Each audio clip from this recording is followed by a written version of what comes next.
those that are aviation students, which is none of you, many know that they like to argue about the best airline, but not the best employer. So I hear all the time, Delta's the best, United's the best, American's the best.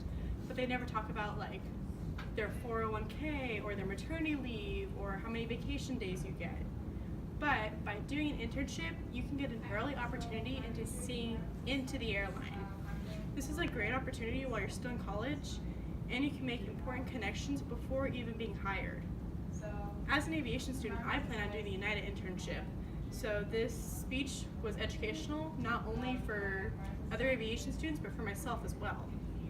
This is a great way to gain experience and connection while in college, and I recommend that all aviation students plan on doing an internship. So I will discuss requirements and when to apply. First off, are you eligible and where is it?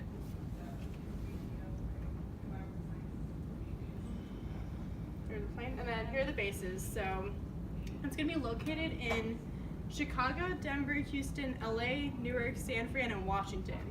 So they're going to be leaving out Cleveland and Guam. So it's going to be based on availability.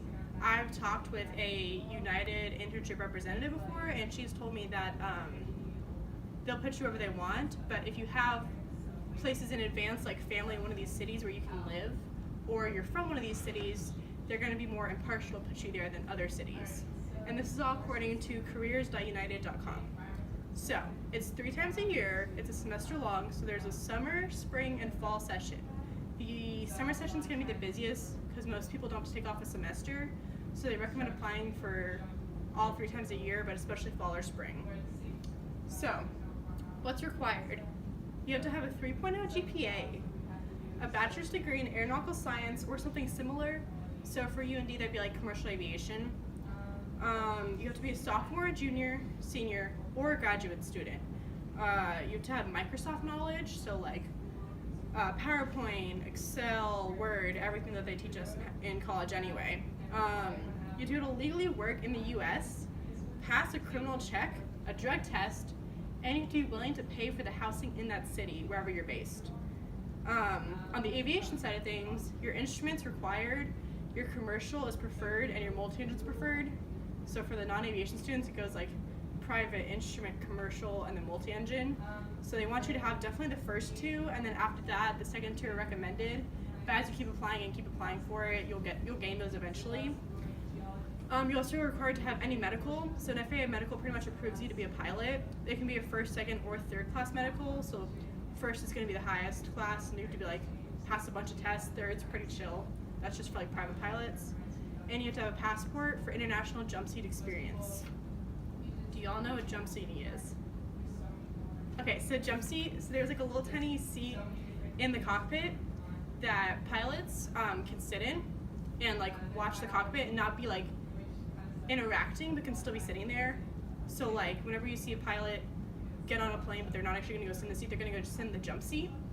So by doing this internship, you can actually gain international jump seat experience and observe some flights from the cockpit of an international flight, which is very cool. Doesn't happen often. Here, I'll switch over to one of the photos of them. So, what does the job entail? According to the same website I talked about earlier, careers.united.com, first you're going to get assigned a mentor who will give you tasks, projects, and direct you. After that, there's a giant list of things you're going to be doing: coordinating activities, evaluating international envelopes, keeping track of pilot sick calls, assisting in the chief pilot's office, assemble class material, help pilots with iPads, assist the FODM, and a lot more.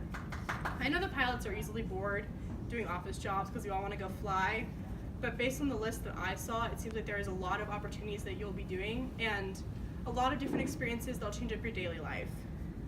It is also paid, which is, according to the lady that I talked about at the career fair, she told me this is one of the newest things that happened a couple years ago. It's paid around $14 an hour, which is really good, and will help you pay for that housing in the city that you're based. And you get travel privileges on United. So you can travel anywhere on the weekends, as long as there's open seats. And so it's only semester long, you only have to take off 1 semester.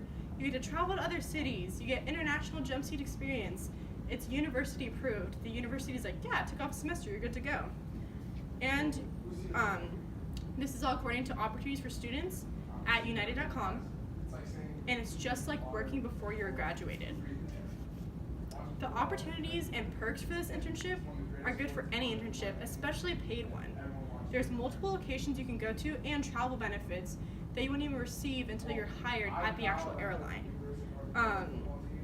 There's a lot of requirements to be done, but most of these requirements are going to be required by airlines anyway when you get hired once you graduate, and the job duties are going to be changing daily and keeping you entertained. For every single aviation student, this is an amazing opportunity, and I hope to see y'all there.